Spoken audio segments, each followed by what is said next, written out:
Alright guys, what is going on? Is your boy Sir Nistro, commander of the robotic unit. It's been a while since I've said that. This is actually the first thing I'm recording in like weeks, even months actually, because this is like mid-July and I haven't done anything since like May. Even like before that. So this is me sort of getting back into the groove a bit. And so I'm sort of crafting this Pokemon Shield video, like report video right now, which is essentially what I did for Team Sonic Racing, except it's going to be for Pokemon. Ho, ho, ho, ho! Prepare yourself!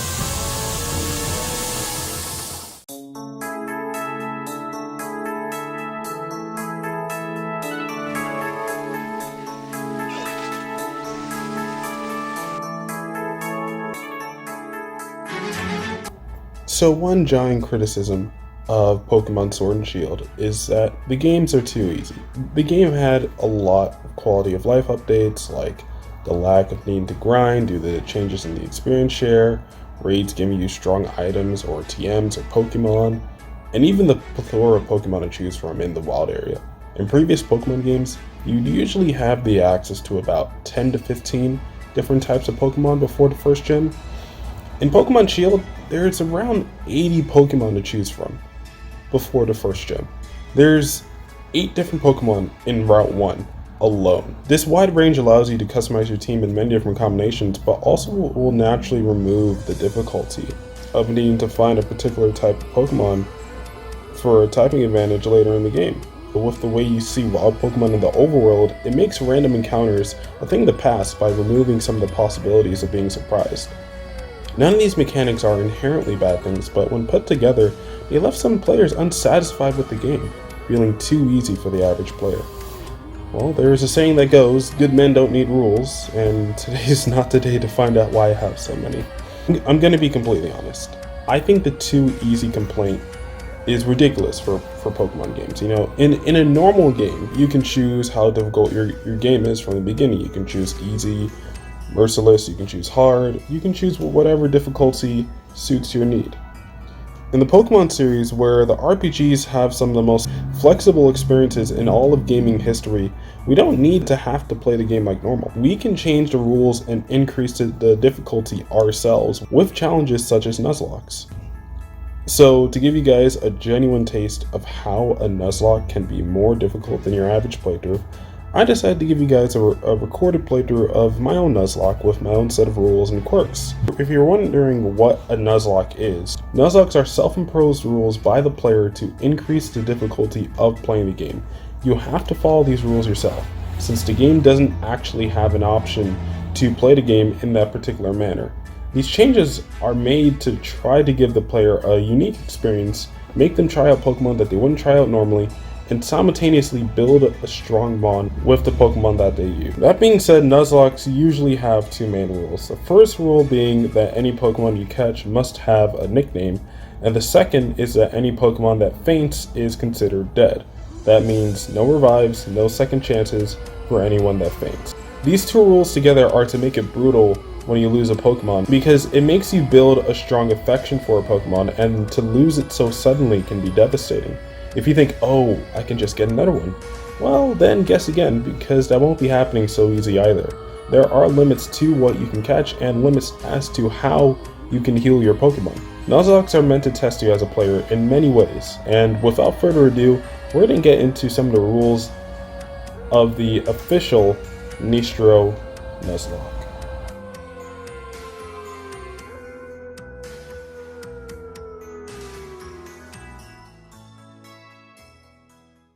First off is that you must nickname every single Pokemon that you catch. This is like non-negotiable. Anything that you catch that can be used in the Nuzlocke has to be nicknamed. And second, if your Pokemon faints, you're no longer allowed to use it in battle. It must be taken out of your party as soon as possible. They have lost their life on the battlefield and must be put to rest in the PC for the rest of your Nuzlocke. My advice, or the usual standard, is to dedicate a single PC box to Pokemon that have fainted, but I would advise you not to release them, and you'll see why. That being said, a whiteout, meaning all the Pokemon on your team faint fainting at once or fainting in the same battle is a game over. You know, GG's. You essentially lose the entire Nuzlocke and have to start over from the very beginning if your entire team faints. So yeah, not exactly something you sort of want to avoid. Anyway, so moving on, there is no Pokemon Center Nurse Joy heals allowed. This is a capitalist society. You have to buy all your healing items, and as a matter of fact, not only do you have to buy everything, you're actually not allowed to sell items as well. So you actually have a limited resource of money. You have to defeat trainers to get the money to get more items, and facing those random trainers who you may not know what Pokemon they have or what moves those Pokemon have or what move they're going to use with those Pokemon, or because you're going to be in battle style set, you won't know what Pokemon they're sending out. It's gonna cause for a lot of unpredictable situations, and I think that's what that's sort of the challenge that I'm trying to build. You know, some things sometimes being unpredictable, but you still having the ability to take control of the situation. The game actually heals your team a lot by itself, like after you beat a gym, or even after you battle Hop sometimes, or even Sonia helps you heal your team every once in a while. So there are a lot of times where you are going to get a chance to heal your team, even if, you know, there is no Nurse Joy heals allowed. Like, I'm pretty sure it's something a lot of players have noticed, not just me. But this game does give you sort of a lot of freebies when it comes to getting your team healed. So that's why I'm just saying no Pokemon Center Nurse Joy heals, because, you know, we don't want it to make it so that you can just grind endlessly. I want you to go for the next challenge immediately. I don't want you to worry too much about grinding, because if you grind too long, you're gonna have to spend more money to get more healing items, and the more healing items that you get, the less money that you have for future endeavors until you beat more trainers. And, you know, it's sort of risky, because then, you know, sometimes a trainer might pull out a move that you may not be expecting, and then next thing you know, a Pokemon that you think was gonna last you even longer just dies. As soon as you're given the ability to go into your Pokemon options, you switch it to Battle Style Set, which means that when your opponent is going to send out a new Pokemon after one of their old ones getting killed, it will not ask you if you want to switch. It will bring out the Pokemon immediately, and then you have to earn your switching. You have to earn your switching with Battle Style Set. So it's something that it's pretty common to have a rule like that in a Nuzlocke. So definitely not anything out of the ordinary. A common Nuzlocke rule is that you're only allowed to catch the first Pokemon in a singular route or area, but in Sword and Shield, a lot of wild Pokemon here are in the overworld, removing the chances of a random encounter, and in some areas, there aren't even options for a random encounter. So in this route, before you enter a new route or a new area, which you can catch a new Pokemon, you will have to decide whether you want a wild Pokemon in the overworld, or if you want a random encounter in the grass for that particular route. If you pick random encounter, then you continue in the route until you can find a Pokemon in the grass. If you pick overworld, if you pick the Pokemon that you can see while you're walking around, that means you have to pick the Pokemon that spawns closest to you when you first walk into the route. If Pokemon run away from you, then, you know, you pick the very next closest one. So the only time you break this rule in new routes or areas is for a repeat Pokemon or for a shiny encounter. In the repeat case, you finish the battle however you please, and you find a different Pokemon of the same encounter method. So that means if you're looking for a random Pokemon in the grass, and you ended up finding a Pokemon that you already had, you're not allowed to just switch to an overworld Pokemon, because that can make it so that if you actually already have a Pokemon, then you were to switch like halfway in a route. There are times where there are certain Pokemon that are only halfway into the route, and it would actually be unfair for you to like manipulate your chances like that when everyone else has to, you know, pick an overworld Pokemon from the very beginning of the route. there are some Pokemon that you might have to miss out on in certain routes because they are in the second part of a route and not at the very beginning of it. If you end up getting a shiny, I'm not going to be the one to say you're not allowed to catch it. Just fucking catch it, use the thing however you want, and then hopefully it's a fucking helpful Pokemon. There is a little catch to the wild area, right? Because the wild area is made up of 18 different unique areas, right? In a normal Nuzlocke, you can get one Pokemon from each area. But in the Nistro Nuzlocke, you're not allowed to get one from each area. You're only allowed to get one Pokemon from the very first area of the wild area, aka the rolling fields. If you choose the overworld, then strong wild area Pokemon do not count as the overworld Pokemon for your Nuzlocke. So, you know how when you first walk into rolling fields, you see that giant Onix? That Onix doesn't count because that's a strong wild area Pokemon. In the rolling fields, you get to choose between overworld and random encounter before you go in there, but it has to be a Pokemon from the rolling fields, right? As I said earlier, there are 80 Pokemon. There are 80 different Pokemon that you can catch before you get to that first gym.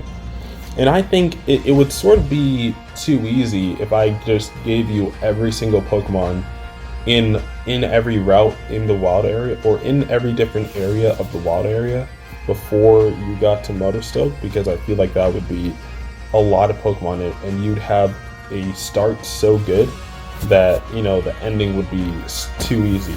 I want to make this hard. I want to make this difficult. So that's what we're gonna do. You actually go through the wild area a second time after beating the third gym, right? And that second time going through, I'm going to throw you a bone. I'm going to say you can catch any singular Pokemon that you want from the wild area that second time that you go through there. It doesn't matter what area, it doesn't matter how deep it is in the wild area, it can be any single Pokemon that you can find in the wild area that you are allowed to catch after the third gym. The only catch is that it has to be before you enter Hammerlock. So it has to be before you've even entered that fourth gym, so that your highest level cap is like 35. There are still limits as to what you can catch, but there is still a lot of possibility. There is still a lot of Pokemon that can have really good typings, or that can have really good advantage against maybe gyms or like strong trainers that you're going to be facing later on. Or even you can even like get a Pokemon that fixes an inherent flaw in your team.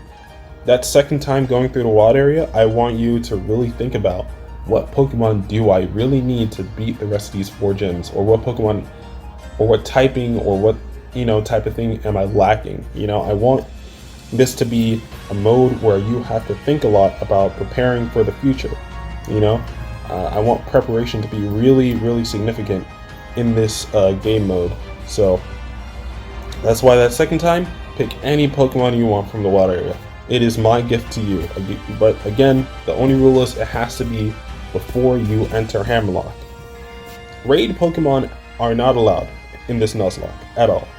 And the reason why is because not only does it give you a strong Pokemon with possibly higher base stats, but also they give you a whole bunch of TMs, a whole bunch of experience candies, and they give you a whole bunch of berries and stuff that can be very, very, very extremely helpful. And I think it's essentially just giving all those somewhat strong items away. So to mitigate the challenge, I'm just going to say no raids in general, because sometimes they also do give you broken Pokemon. Like the second time I played through Sword and Shield, I got an Axew. I got a level 18 Axew from a raid in that first opening area in the wild area, and because of my own personal decision, I chose not to use it as much, but it was still extremely helpful. It was still an extremely strong Pokemon. I will reiterate it as its own rule. There are no raids allowed. None of those Dynamax raids allowed. They do give you a lot of freebies. It would just make the game too easy. So we're going to say no to raid battles. And not only is it no to raid battles, but also no to Dynamaxing as well. So when you're in those gym battles, and you see your opponent Dynamax, you're not gonna have a chance to Dynamax. As I said earlier, I want you guys to think ahead as to what is actually going to happen.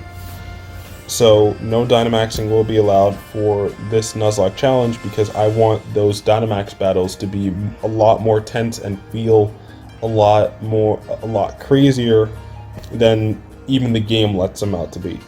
And I feel like that's a good design choice on my part, because you can make it so that the Dynamax battles feel like the big deal that they are supposed to be, instead of like wimpy,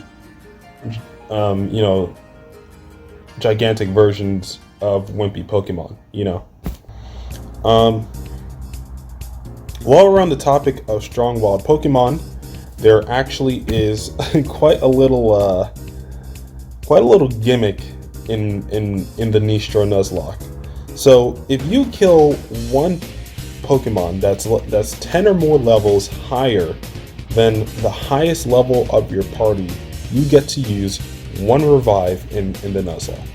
But this might take more risk and strategy than you realize, right? So you kill a Pokemon that's 10 levels higher than your strongest Pokemon, then you get one revive.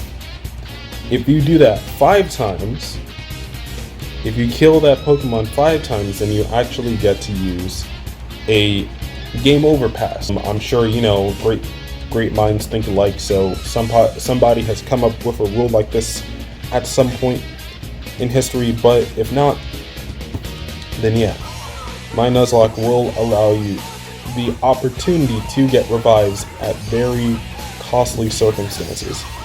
If you feel like you lost a very significant Pokemon too early, this might be just a gimmick for you. But just be wary, you might lose more than one Pokemon trying to actually get that revive from that level 10 or higher, or from that Pokemon that's 10 levels higher than the highest level Pokemon in your party.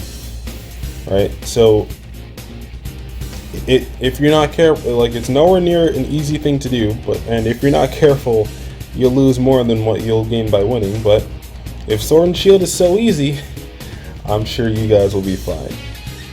So there are 3 towns in Galar with wild Pokemon, right? So towns being like Modestoke, Hammerlock, Holbury, these are the places where there may not be wild grass, and there's the Pokemon centers and all the buildings, right?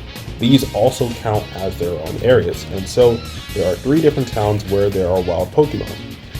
In Modestoke and Holbury, there are actually fishing spots where you can encounter a wild Pokemon. These fishing spots are a good option if you don't have a water type already, or if you want to catch an extra Pokemon just in case. Now in Modestoke, there's also a gym challenge to catch or kill 3 different wild Pokemon, right? Now in this Nuzlocke, I will allow you to catch all 3 of those Pokemon, but you will only be allowed to use the first one that you catch, right? So just be careful about that. Also, if you choose to get that Pokemon from the gym, then you can't go to the fishing spot in Modestoke. So you have to choose between the fire type in the gym or the water type in the fishing spot. I think that's a pretty fair choice that I'm giving you. Just be wary. You do have another fishing spot in Holbury. Again, as Nuzlocke rules, it just has to be the first Pokemon that you encounter in that fishing spot. But when it comes to that gym, that 3rd gym, pick any of the 3 Pokemon, but it just has to be one of them. I'm just gonna say pick any one of those 3 Pokemon. Right, the first one you catch is the one that you can nickname and use. The other 2 are counted as illegal Pokemon, which means that they cannot be used for the entirety of the Nuzlocke, and they have to be left in a separate box from your cemetery box where all of your fainted Pokemon go to sleep, and your main box where you leave all your extra, still functioning Pokemon.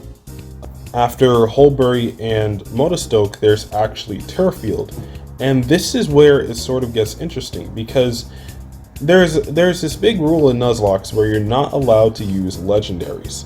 But after you get the water bike, so after you beat the 6th gym and you get the water bike, you can actually go back to Turffield use your water bike and actually try to find this extra item.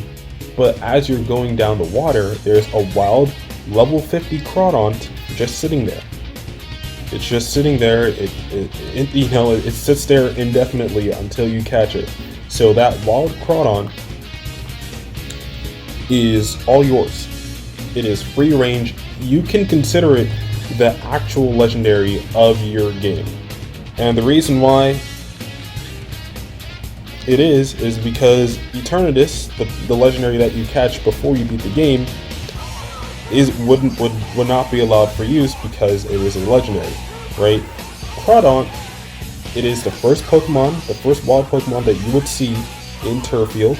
So, by my logic and by, I think, Nuzlocke logic, it counts. And I think you should be allowed to catch it and use it however you please.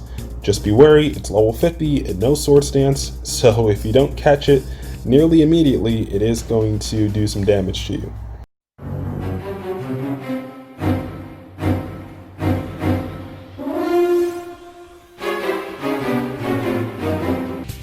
So no setting up camps in the game. Camps are sort of new mechanic, but they can give you finding food is too easy, and it can give you free experience. The whole point is that I don't want you to sort of like grind the fucking curry decks and get all these curries that can increase your experience or increase your stats or your friendship a lot easier than you're supposed to do it. So the only camps that are allowed are the ones in the middle of certain routes. I will allow you to use those camps, but you can't just set up camp wherever you go. I want you to use camps only at certain times in the game, not like whenever you just feel like it. And rule number 10, no Pokemon from other trainers, right? You gotta finish this Nuzlocke just like you started, so that means no trading with someone just to get, like an evolution or something. So like, if you get like a Bulldor, like I did, you're sort of just stuck with it. No trade evolutions allowed either, right? Also, no hard resets when you take an L. You gotta carry it. You gotta carry that L when you take it, or else this whole challenge is just redundant if you can just reset every time something goes wrong. So if these rules seem over the top, they are, right? Like, if Pokemon Sword and Shield is so easy, then you'll manage, right? Your challenge is to make the most out of your Pokemon, work together to get through the bad situations, and minimize casualties, right? It's a doable challenge. Pokemon has always been a battle of information, and the more information that you have, the better off you'll be. How well did I do? Well, to be honest, it was a bit of a struggle, but I did make it to the champion. How did that go? Well, let's find out. This is the official Nistro Nuzlocke. I am your host, Sir Nistro, and I hope you guys enjoy. We're going to start the game off in English. Obviously, we're going to be... I've always played as the black guy, but I've never actually played as the girl. So we're going to play as a girl. I don't know what to name her. I'm going to name her after one of my favorite Pokemon games. I'm going to name her Sapphire. Is that how you spell Sapphire? Hey Google, how do you spell Sapphire? Sapphire is spelled Sapphire. It is with 2 P's. Awesome. This is actually my very first Nuzlocke in general, so this is going to be pretty interesting. Let me shut up for a minute.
That was a pretty cool intro. I sort of forget that it's not voice acted. So, I mean, I feel like honestly, voice acting in Pokemon is a bit overdue. Although, if this game was voice acted, it would sound like a Doctor Who episode. It would sound like fucking it would sound like a Dragon Quest game, you know, like, or like Xenoblade. It would just be overly British characters just talking. Oh, so that's how the female MC starts. I've actually, as I said before, I haven't played as a female MC yet, so this is a little new to me, just slightly. Hop got his Wooloo as well.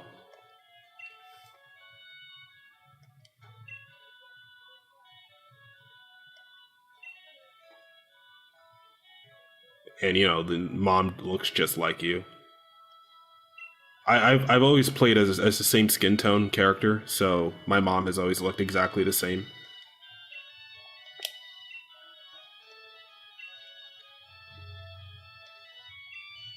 Alright, so Leon's coming to visit, and you gotta go get your bag, or I have to go get my bag.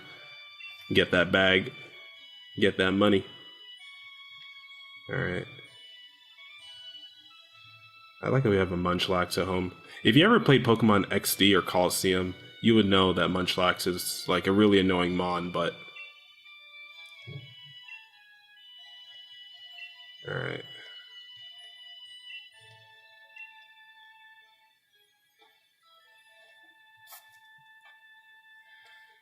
Alright, so we grabbed our hat and bag. Let's fucking get this train rolling. I like that, just a poster of an Eevee tail in our room. There's a Galar map. There's a Windon, some like coloring books or some shit, I don't know.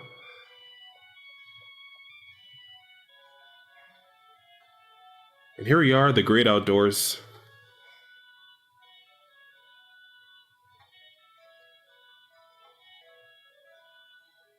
Now the first part of this story is probably going to take a little Badoo outside of our a little house. I mean, our house doesn't look bad. You know, it sort of reminds me of the house in X and Y a little bit. Like it sort of reminds me of that, to be fair. But you know, they're both based off of like similar regions. So I don't know if it's Britain or England or just like Europe. I don't know where in Europe this is based off of, but I know it's Europe. Like, Kalos was obviously France, but I don't know like where in Europe this is based off of. I know Winden is London. That's that's really all I know. And Hop does actually roast our fucking bag.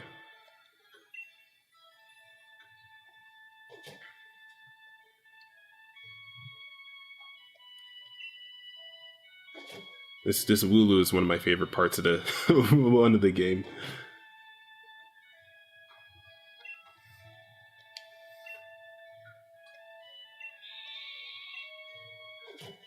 Dumbass. Like he tells it to stop, and then Wooloo just fucking keeps doing it. I mean, obviously you're gonna make it there first, Hop. I don't know why Hop always challenges us to a fucking race. Yeah, I know, right? This game's kind of meh. That's what a lot of people say. You guys know Hop lives in a fucking mansion? Like, it may not look like a mansion from afar, but if you consider the fucking square footage you would need to have a house like that, like, he has to be fucking rich, right? Like, he has to be fucking stacking on fucking coin or fucking money or some shit, right? At the very least.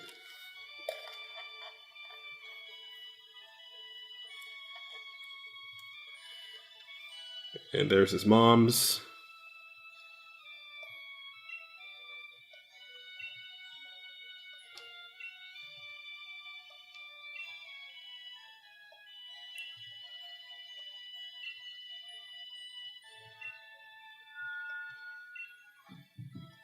The whole thing with like Leon not being able to navigate himself, you know, like Leon always getting lost, is I don't know what's the significance of that. Like there's a lot of interesting things about this game, but the one thing with like Leon always getting lost, I never really understood what exactly that was supposed to mean.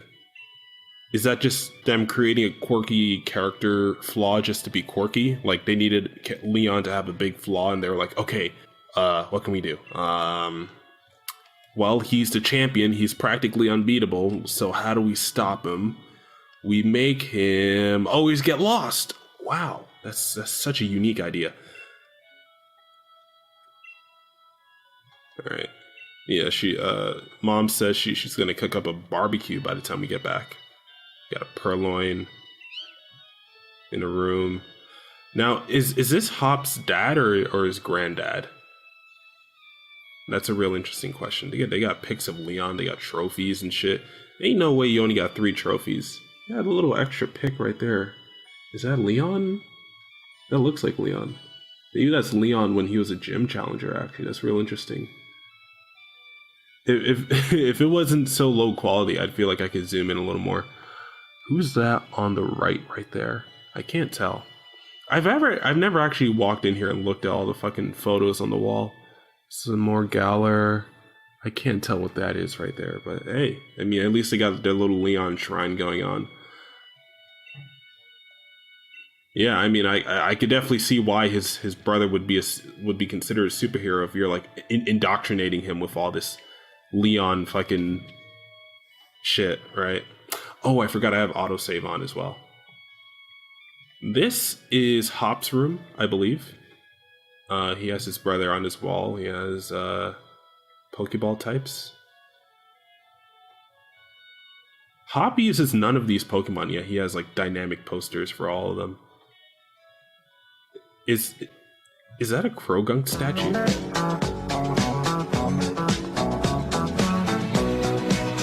Hop, I don't want to know what you have a Krogunk statue in your room for.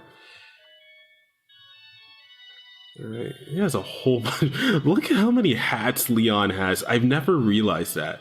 Like, you walk into Leon's room and Leon just has a bunch of just hats everywhere and a bunch of stacked up magazines. I'm assuming this is Grandma right here. I'm assuming that's Grandma. So either Grandpa's missing or Dad's missing, because I can't tell if the old man downstairs is Dad or Grandpa. But yeah, all right. I think we've seen everything we needed to see in here. That was, that was actually pretty interesting. I actually took some mental notes with that.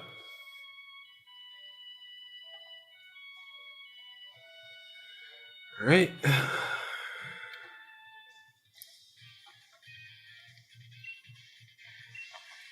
Yeah, wild Pokemon can come out of nowhere. Now, we are going to stay clear of the tall grass. Now, since technically the Nuzlocke hasn't really started yet, like the Nuzlocke doesn't start until you're able to get actual Pokeballs. That's when the whole catching rule starts. So that wouldn't be until a little later. That's not going to be until a little later. So this is more just like a plot episode, just like starting off the fucking story,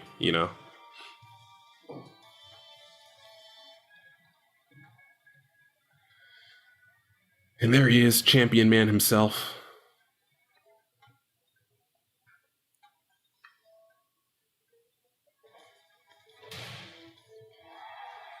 With his little Fortnite pose. Why does that girl look so concerned? What is she so concerned about?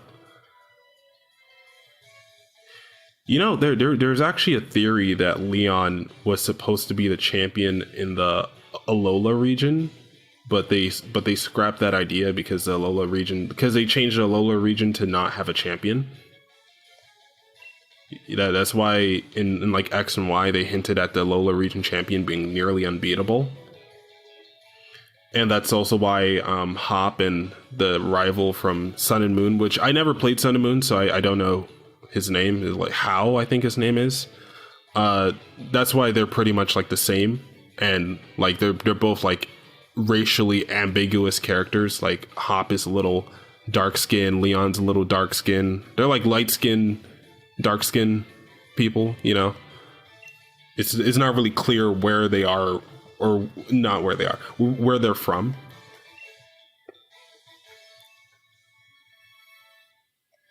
Charizard's too strong to take on. Yo, Charizard in the anime is some bullshit. Like, dude, so Gyarados did max fucking Geyser, right?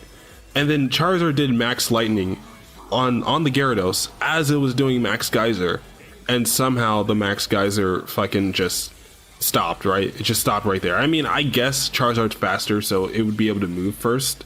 That makes sense, but why would that make the max guy, like, why would that make Gyarados flinch? I guess the anime logic is a lot different. I haven't watched the anime in a while.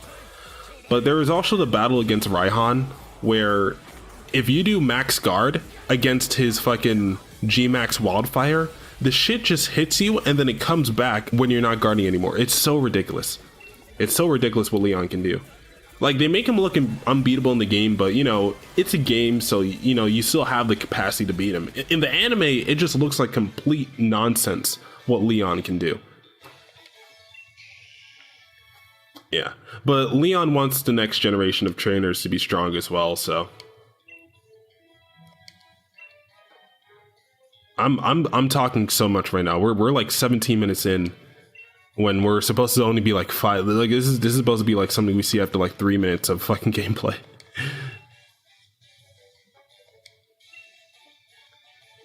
So Leon can see exactly how much Hop has grown, but he can't tell his left from his right. He's like Knuckles and fucking Sonic Boom.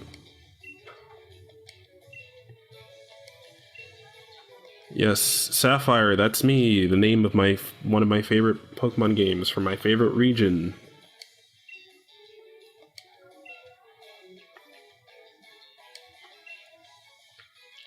And Hop's always racing. What? Why is like he's racing us for no reason? I bet I can beat you back there. For what?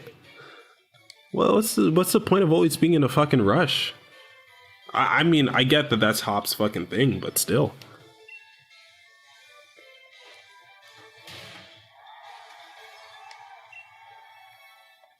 Like, look at this right here. Leon chases after Hop. He just leaves his Charizard fucking behind. Because fuck Charizard, right? Like, Charizard has to get up and fly by himself. Charizard's like, oh, fucking goddamn it. Alright. So, here is the moment of truth.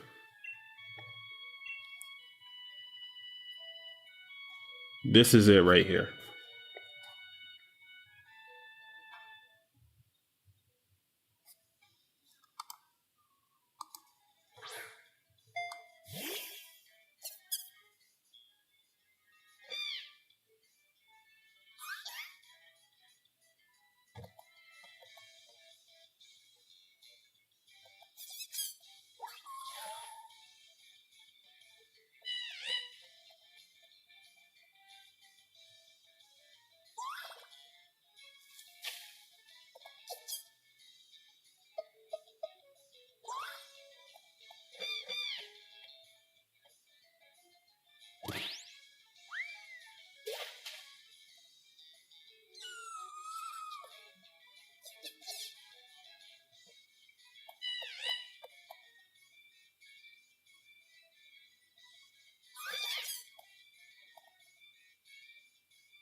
We now have the choice to pick our starter. My first 2 times, I've always picked Sobble. Sobble's my favorite. Inteleon is one of my favorite starters of all time.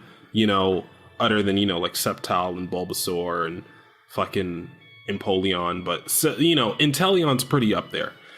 And so, both times I played with Sobble as my starter, Cinderace has been a problem. Because when you pick Sobble, Hop gets Cinderace. And do you know what Cinderace gets? Cinderace gets one of the strongest base moves in the game, Pyro Ball. 120 base power, 90 accuracy. With Stab, that's 180 base power? Are you serious? And then, it's just so ridiculous. Like, the only reason I'm taking Score Bunny is because it's too strong for another person. Like, it would be too strong if either of these two had it. Normally I would pick Inteleon, but I think this time I have to pick the Cinderace. Because, you know, fucking Rillaboom isn't a problem for me. Sobble isn't a problem. Like, Inteleon wouldn't be a problem, isn't going to be a problem for me because Inteleon's move pool before a certain level isn't really that great. It doesn't really get a lot of awesome moves until level 70. So, like, Inteleon's going to be a problem when Leon has it, but, you know, for the majority of the game, I only have to worry about Rillaboom, you know, so that's pretty cool. This is going to be my first time picking Scorbunny. I know I chose the name Sapphire, but Scorbunny's going to have to be it for me. Alright, and as Nuzlocke rules, we have to give every Pokemon a nickname, or our Scorbunny is a boy. Does the Trix Rabbit have a name? I don't know if Bugs Bunny is something I want to name my my Scorbunny. I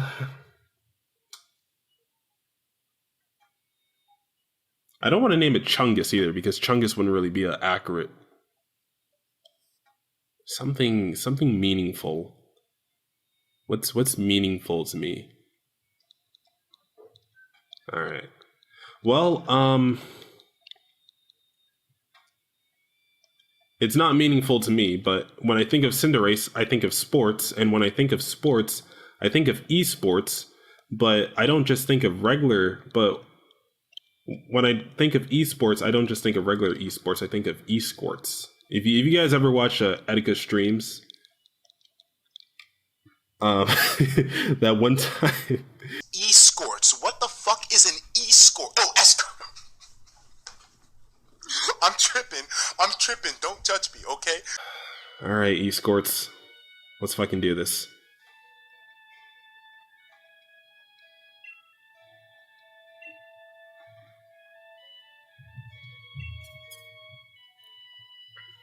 This is going to be my first time seeing Hop get a Grookey, so this is going to be interesting to see what he can do with it. Thankfully, Grookey doesn't naturally have the Graxy Terrain ability, because that would have been some real slick shit right there. And Leon gets the little Sobble, the little sad boy. Oh my god, I feel so bad for Sobble. But, you know, knowing that it's in Leon's hands, you know, you can't feel too bad for it. Sobble's like my spirit animal. Alright, time for a barbecue.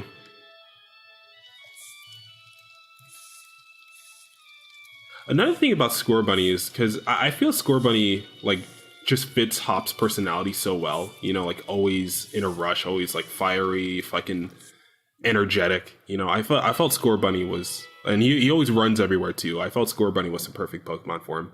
Unfortunately, for this run, I just don't think I can allow Hop to have a strong Pokemon like that. Alright. It's time.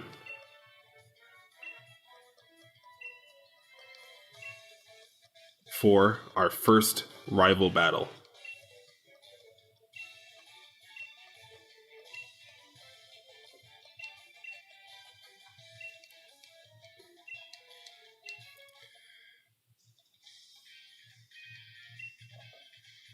Okay, yep, we get it, Hop. You know a lot about Leon, but I have I beat you in experience by quite a few years, if I do say so myself. And he does send out the Wooloo first. You know, you can't hate on him sending out the Wooloo. All right, so this first battle is practically a fucking freebie because you beat Wooloo, and then.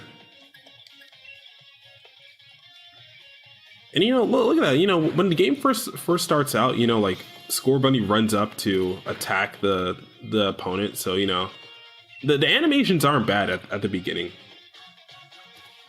It's just the more you get into it, the more there's a lot of variations in moves.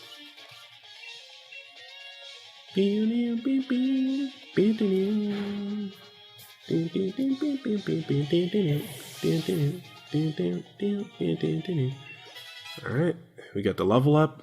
I probably should have checked our nature first. But yeah, Escorts learned Ember. Alright, Hop. Let's fucking get this Grookey. Nigga about to smack me around with his fucking stick. Whoa! That does that doesn't do a lot. Please don't do... Okay. Wow, that did 4 HP.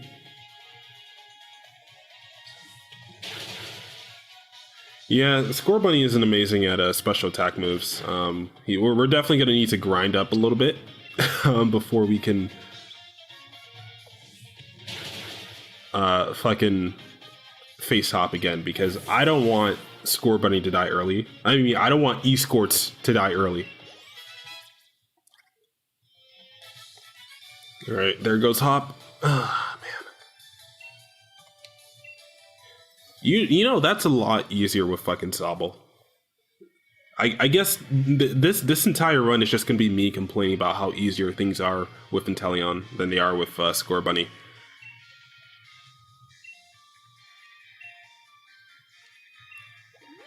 Dude, Inteleon knows Sucker Punch. Oh my god, Leon's going to be a beast with that Inteleon if he gives it the right moveset. Say less. Say less, Leon. Alright. And now we're asking to join the gym challenge. Putting the cart before the Rapidash there. I don't know what exactly that means. I guess, you know, horses carry shit, so you're putting the carriage in front of the horse.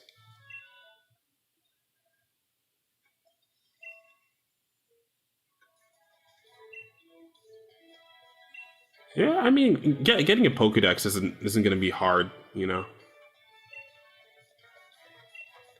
All right, Leon, we get it. Hop said the exact same thing. Pokédexes. I love Hop, right?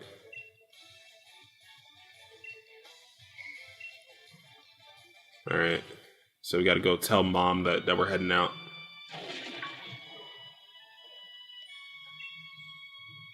Okay, so we go through the Slumbering Weald right now.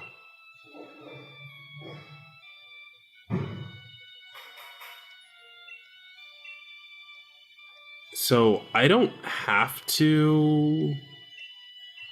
Alright, we've got to save it, right? So...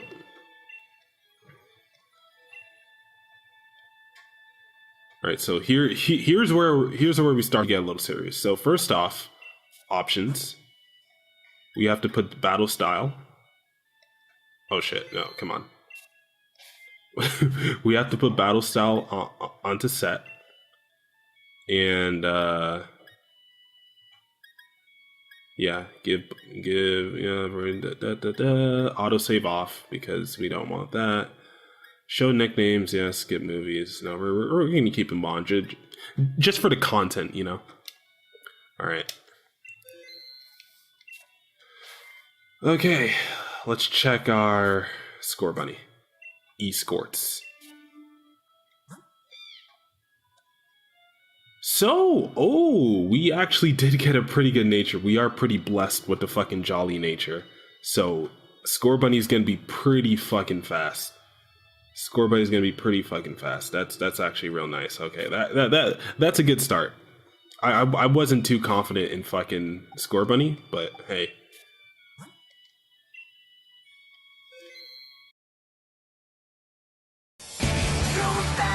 Makes me feel alive. My heart beats